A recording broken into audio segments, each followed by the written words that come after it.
Summon வருது, அடுத்தடுத்த இந்த விவகாரம் நீங்க எப்படி எதிர்கொள்ள போறீங்க உங்களுடைய இல்லை இது எல்லா இடங்களையும் வழக்கு போட்டு ஒரு அலையை வச்சு ஒரு மனச்சோர்வு உண்டாகணும். இதுக்கெல்லாம் சோர்வடைகிற ஆளான்னு முதல்ல நீங்கள் என்னை பார்த்து இது நிறைய பார்த்து வச்சுட்டு இதுக்கெல்லாம் அச்சப்படுகிறவன் முதல்ல இந்த களத்துக்கு வரக்கூடாது. சரி, நீங்கள் எத்தனை வழக்கு வேணாலும் போடுங்க, எதிர்கொள்ளுவோங்கிறதான். ஆனால் நாங்கள் இதையெல்லாம் ஒரே வழக்காக ஒரு இடத்துல வச்சு விசாரிக்கணும். ஒரே காரணத்துக்காக போடப்பட்ட வழக்கு தானே. இந்த ஒரே இடத்துல ஒரே நீதிமன்றத்துக்கு அதை அனுப்பி ஒரே வழக்காக விசாரிங்க அப்படின்னு நம்ம போட்டுருவோம். அதுக்கடையில் இந்த அலைப்பானைகள் வந்து கொண்டே இருக்குது. அதை சரி வாங்கிக்கிற வேண்டியதான். நீங்க நேர்ல ஆஜராகணும் அப்படின்னு தான் சம்மன் வருது.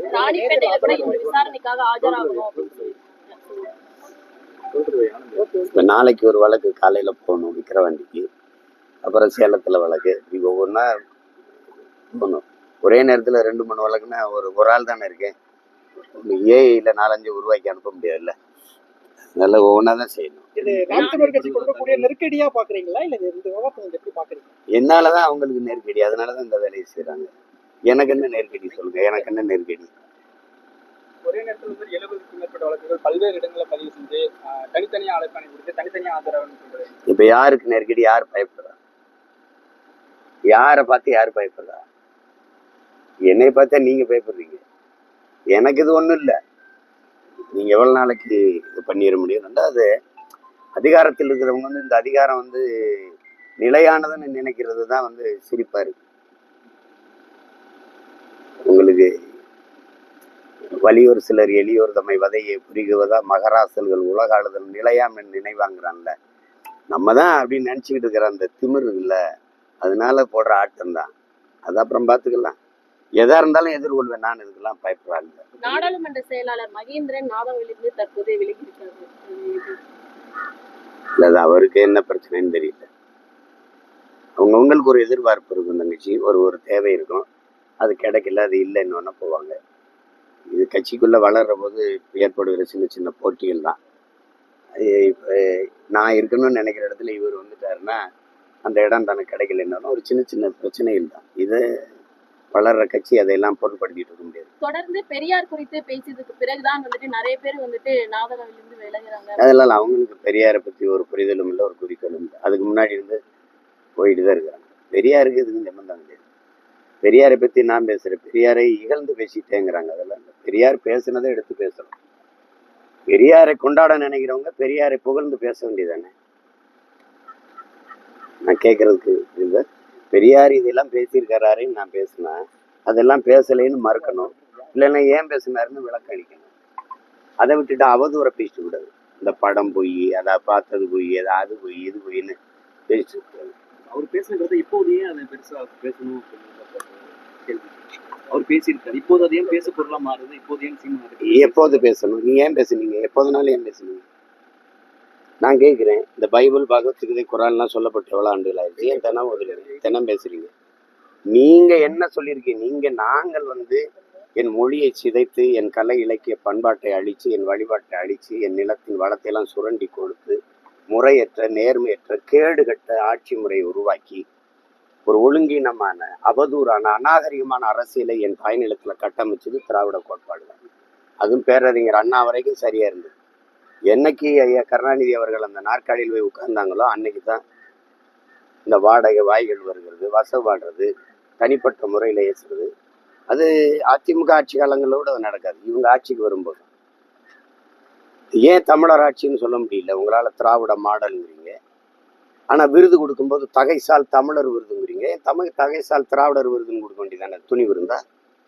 எல்லாமே ஏமாற்று. என்னுடைய அடையாளங்கள், என்னுடைய கலை, என்னுடைய இருக்க இலக்கியம், என்னுடைய நாகரிகம் இருக்க வேண்டிய இடத்துலாம் திராவிட கட்டிடக்கலை, திராவிட நாகரிகம், இது எப்படியே இருக்கிறது?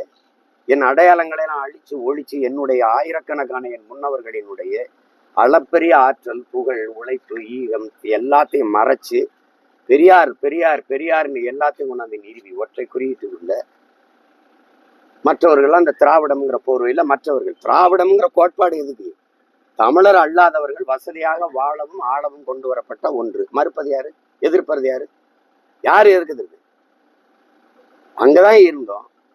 திருப்ப என் முன்னோர்கள்லாம் இந்த கொள்கை சரின்னு தான் வந்தாங்க. யாரு? இந்த எங்க ஐயா எங்க தாத்தா தேவனைய பாவாணர் கூட கடைசிக்கு தான் திராவிடம் தீதுன்னு வர்றாரு. பாவேந்தர் கூட வென்று வருவான் திராவிட கலைன்னு தான் வர்றாரு. கடைசிக்கு நாம் தமிழர் என்று முரசறைவான்னு வர்றாரு. எங்க தாத்தா திக்கையாப்பை விஸ்வநாதன் எல்லா அண்ணல் தங்க எல்லாம் அங்க இருந்தவங்க தான். கடைசியா எல்லாரும் அப்படிதான். நான் அங்க இருந்தவன் தான். கடைசியா பார்க்கும்போது இவன் எனக்கு நான் கொண்டாடப்பட வேண்டிய கொள்கைக்காரன் இல்ல, துண்டாடப்பட வேண்டிய கொள்ளைக்காரன் தெரிஞ்சவர்கள் தான் எதிர்த்து சண்டை செய்ய வேண்டியது இருக்கு. இப்ப என்ன இருக்கு எனக்கு சொல்லுங்க, என்ன இருக்கு? என்ன இருக்கு? இந்த புதிய கல்விக் கொள்கை எதுக்குங்கிறதே ஏமாற்று இல்லையா? உங்க மனசார்ந்துட்டு சொல்லுங்க. ஐயா ஜவஹர் நேசன் எதற்காக அந்த இதுல இருந்து விலகி வெளியில வந்தார்? யாராவது சொல்லுங்க. புதிய கல்விக் கொள்கையை அப்படியே இவங்க ஏற்கிறார்கள், அதுக்கு மேல நம்ம இங்க இருந்து பயனில்லைன்னா வெளியில வந்தேன்னு அவர் பேட்டி கொடுத்தது. இல்லந்தேடி கல்வி எந்த எதுல இருக்கு? புதிய கல்விக் கொள்கையில இருக்குல்ல. எல்லாத்தையும் நீங்க செயல்படுத்துறீங்க. இந்தியை எதிர்க்கிறேன்றீங்க, இந்தியில சோறுட்டி விட்டுறீங்க, இந்தியில பேசி வாக்கு கேட்கிறீங்க. உங்க பள்ளிக்கூடத்துல இந்தி 2வது மொழியா இருக்கு, இந்தி பயிற்சி கற்பிக்கிறீங்க. அப்ப இந்த மக்களை எவ்வளவு காலத்துக்கு நீங்க ஏமாற்றி இது செய்வீங்க சொல்லுங்க. ஒன்னா இந்த மதவாதத்தை எதிர்க்கிறோம், பாசிசத்தை எதிர்க்கிறோம். இது எவ்வளவு பெரிய ஏமாற்று பாருங்க. அப்ப அதை ஏற்க முடியாது. அதுக்காக தான் நம்ம இந்த கோட்பாட்டை எதிர்க்கும் போது அதனுடைய தலகர்த்தாவா இவங்க ஒன்னா பெரியார்னு வரும்போது சண்டை போட வேண்டியது. நீங்க ஒரு அடிப்படையை நீங்க புரிஞ்சுக்கிறீங்க. நான் ஒரு தமிழ் இனத்தின் மகன். என் தாய்மொழி எனக்கு தமிழ். என் மொழி எனக்கு முகம், முகவரி, அடையாளம், எனக்கு உயிர். மற்றவர்களுக்கு மொழி தொடர்பு கருவி, எங்களுக்கு உயிர். என் மொழி மனிதனால் உருவாக்கப்பட்டதில்லை, இயற்கையின் அருங்கொடை. அது இறைவனால் உருவாக்கப்பட்டது. மணி நெற்றி உமிழ்ச்சங்கன் தளல் உரை சுடர் கடவுள் தந்த தமிழ்ங்கிறான். அந்த மொழியை என் மொழியை உலக மொழிகளின் தாய், தொன்மையான மொழி, நாட்டின் பிரதமரே போய் உலகம் பூரா பேசிட்டு வர்றாரு. உலக மொழிகளின் முதன் மொழி தமிழ், எங்க நாட்டில் இருப்பது எங்களுக்கு பெருமை, இந்திய மொழிகளின் தொன்மையை தமிழிலிருந்து அறியலாம்னு பேசிட்டு வர்றாரு. எல்லா மொழிகளின், எல்லா தேசிய இனங்களின், அமெரிக்க மொழியில் ஆய்வறிஞர் அலெக்ஸ் கொலியர், ஜப்பானிய மொழியறிஞர் சுசுமுகனோ எல்லாருமே சொல்றாங்க ஒரு முதன் மொழி தமிழ், ஆதி மொழி தமிழ். அந்த மொழியை நீங்க அறிவியல் மொழி இல்லைன்னு என் மொழியை சொல்றீங்க. அப்புறம் நீங்களே 5500 ஆண்டுக்கு முன்னாடி இரும்பை தமிழர்கள் பயன்படுத்திக்காங்கிறீங்க. அறிவியல் மொழி இல்லையா? அகர முதல எழுத்தெல்லாம் ஆதிபகன் முதற்று உலக. அதுக்கு பொழிப்புரை என்ன? பிக் பேங் தியரி அன்னைக்கே என் பாட்டம் பாடிட்டு போறேன். என்கிட்ட மருத்துவம் இல்லைங்கிறீங்க. மருந்தான வேண்டாவாம் யாக்கைக்கு அருந்தியது அற்றது போற்றி உனிங்கிறது மருத்துவம் இல்லையா? பசித்து புசி நீங்க அவை பாடினது மருத்துவம் இல்லையா? நீங்க இவ்வளவு விஞ்ஞான அறிவியல் மருத்துவ வளர்ச்சி வந்த பிறகு கபசுரம் குடிக்கின்னு சொன்னீங்களே கொரோனாவிலேயே, டெங்குனா நிலவேம்பு குடின்னு ஓடுறீங்களே, அப்ப என்கிட்ட மருத்துவம் இல்லாமையா? மருத்துவ குணம் இல்லை என் மொழியில இல்லாமையா? சும்மா எதையாவது போட்டு இந்த மொழியை சனி என்கிறது, காட்டுமிராண்டி மொழிங்கிறது, இது முட்டாள்களின் பாஷைங்கிறது. முட்டாள்களின் பாஷைன்னா நாங்கள்லாம் முட்டாளா? உலகிற்கு அறிவியல், நாகரிகம், கலை, இலக்கியம், பண்பாடு, வேளாண்மை எல்லாவற்றையும் கற்றுக் கொடுத்த ஒரு பேரினத்தின் மக்கள் முட்டாள்களா? சொல்லுங்க, முட்டாள்களா? அப்புறம் அப்ப இந்த மாதிரி அந்த அடிப்படையில அவர் எனக்கு எதிரியாயிருந்தாரு. எந்த இடத்துல தமிழர்கள் பிராமணர்களின் பாப்பானின் பப்பாட்டி மகன் எழுதிருக்கு சொல்லுங்க. எந்த சாஸ்திரத்தில் எழுதிருக்கு? எந்த சாஸ்திரத்தில் எழுதிருக்கு? பிராமணன், சத்திரியன், வைசியன், சூத்திரன் எழுதிருக்கு காலில் இருந்து. ஆனால் அம்பேத்கர் தெரிவா எழுதுறாங்க, 4 வர்ணத்தை தாண்டி இன்னும் கொடிய ஒரு வர்ணம் இருக்குடா, பஞ்சமர்னு ஒண்ணு. இந்த சூத்திரன்கிறது இந்தியா முழுமைக்கு, இந்த நிலப்பரப்பு முழுமைக்கு 70லிருந்து 75லிருந்து 80 விழுக்காடு வரை சூத்திரன் இருக்கான். அது கன்னடத்திலையும் இருக்கான், தெலுங்குலையும் இருக்கான், மகாராஷ்டிரால இருக்கான், மராட்டியத்துல இருக்கான், மலையாளத்துல இருக்கான். ஆனா இதெல்லாம் இருக்கும்போது ஒன்னே தாசி மகன்ட்டான், ஒன்னே வேசி மகன்ட்டான், ஒன்னே வப்பாட்டி மகன்ட்டான் அப்படின்ற என்னைய மட்டும் சிறப்பா, என்னைய மட்டும் ஸ்பெசிபிக்கா மென்ஷன் பண்ண வேண்டிய தேவையா வருது? நீ யாரு முதல்ல?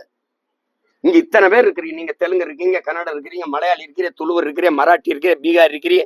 எல்லாரையும் நிலத்தில் குவிந்து வாழும் போது நீ எங்கிருந்தோ வந்த ஒரு கன்னடர், உன் தாய்மொழி எது? தெலுங்கோ அல்லது கன்னடமோ. நீ இங்க உட்கார்ந்துக்கிட்டு என்னுடைய மொழியை, அதுல என்ன இருக்கு?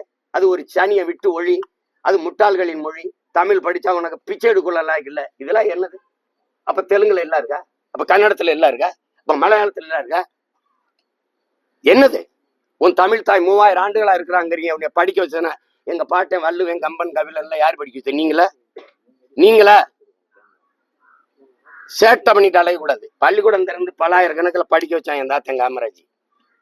படிக்க பிள்ளைகள் வரல, பசியோட இருந்த பாடம் மண்டையில் ஏறாதுன்னு மதிய உணவு திட்டம் போட்டு எல்லாருக்கும் சோறு போட்டான். கையேந்தி நின்னா அந்த மகன். தாளாளர்கள்லாம் கொடை கொடுங்க. பெரியார் கொடுத்த ஒரு நன்கொடை சொல்லுங்க தம்பி, பெரியார் கொடுத்த ஒரு நன்கொடை சொல்லுங்க. இந்தாங்க காமராஜ், எல்லா கொடையாளரும் பணம் கொடுத்தான், அரிசியை மூட்டை மூட்டையா ஏற்றி கொடுத்தான், விறகு கட்டா ஏற்றி விட்டான். முடியாத தாய்மார்கள் வந்து சமைச்சு போட்டு போனாங்க, மக்கள் இயக்கமா மாத்தி பிள்ளைகளை படிக்க வச்சான். நீங்க கொடுத்த நன்கொடை ஒண்ணு சொல்லுங்க பாப்போம். ஏற்றதால் இருக்கக்கூடாது, ஏழை பணக்காரன் உயர்ந்தவன் தாழ்ந்தவன் பாகுபாடு ஒரே மாதிரி சீருடை போட்டு படிக்க வச்சான் அந்த கிழவன். நீங்க அது இந்த நல்ல முயற்சி காமராஜ் செய்தது பாராட்டு ஏதாவது எழுதிருக்கீங்களா? சும்மா வாய்க்கு வந்த நான் தான் படிக்க வச்சேன், நான் தான் படிக்க. யார் நீ? எங்க படிக்க வச்ச? என்ன படிக்க வச்ச? நேற்றிலிருந்து கைது செய்ய போறதாகவும் தகவல். அது என்ன, நான் எதிர்பார்த்தான் காத்திருக்கேன். பையில வாங்கி பெட்டியோட தான் சுத்தி என்ன தம்பி, இதெல்லாம் என்ன தம்பி? என்னை எப்படி தம்பி பெரிய தலைவனாக்கி அந்த முதலமைச்சர் நாற்காலியில உட்கார வைக்கிறது எப்படி? என் ஒருவன் உழைப்பு பத்தாது, எல்லாரும் சேர்ந்து உழைச்சுதான் என்னை தூக்கி கொண்டு உட்கார வைப்பாங்க.